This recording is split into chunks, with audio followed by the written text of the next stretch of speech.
चला आज बनवते मी मस्त श्रीकृष्ण जन्माष्टमीचा प्रसाद। त्यासाठी बघा मी मखाणे घेतलेले आणि काजू, बदाम, धणे, गूळ आणि खरबुजाचे बी घेतलेले आणि सुरुवातीला कढई ठेवलेली मी गॅसवर आणि आपल्याला मखाणे असे भाजून घ्यायचे मस्त कमी गॅसवर। आणि नंतर मग मी मखाणे आपले भाजून झालेले ते काढून पण ठेवलेले। आता मी बदाम आणि काजू ते पण आपलं थोडंसं तूप टाकायचं त्याच्यामध्ये आणि ते छान आपल्याला तळून घ्यायचे मस्त। आपण पंजिरी करतोय आपण कारण धण्याचा वापर केलेला आहे जास्त आणि ह्या प्रसादाला। आणि आता आपले बदाम आणि काजू पण तळून झालेले ते पण काढून घ्यायचे आपल्याला। आणि आता आपण खरबुजाचे बी टाकतोय आणि ते पण मस्त आपल्याला तळून घ्यायचे थोडे आणि ते पण आता एका ताटात काढून घेतलेले मी। आता धणे घेतलेले मी थोडेसे असे जाडसरच आपल्याला मिक्सरमधून काढायचे आणि नंतर मग बघा तुपामध्ये मी छान भाजून घेतलेले।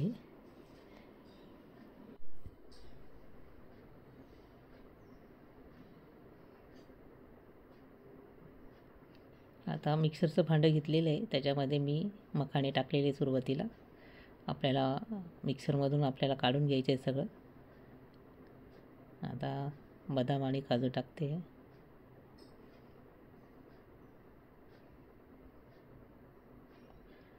आणि बघा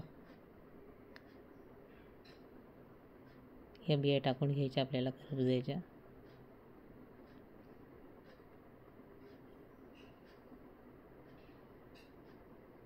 आणि मिक्सरमधून काढायचं आपल्याला। आता झालेलं आहे बघा मिक्सरमधून काढून आता एका ताटात काढून घेते सगळं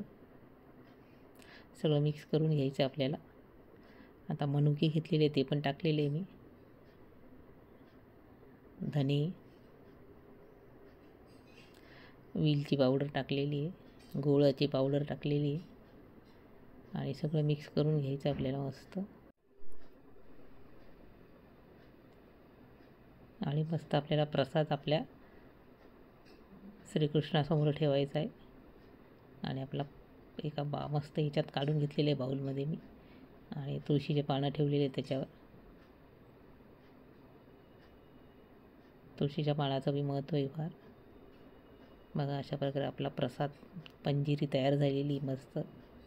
आता आपण पंचामृत तयार करूया। त्यासाठी एका वाटीमध्ये मी दूध घेतलेलं आहे, दही टाकलेलं आहे, तूप टाकलेलं आहे, पिठी साखर टाकलेली आहे आणि शहद टाकलेलं आहे आणि सगळं मिक्स करून घ्यायचं आपल्याला।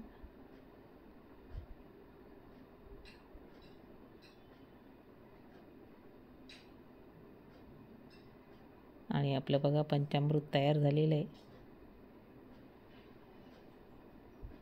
आणि मस्त आता पूजा करून आपल्याला श्रीकृष्णासमोर ठेवायचे आपल्याला प्रसाद मस्त आणि पूजा करायची आहे। तुम्हा सर्वांनाच श्रीकृष्ण जन्माष्टमीच्या हार्दिक शुभेच्छा।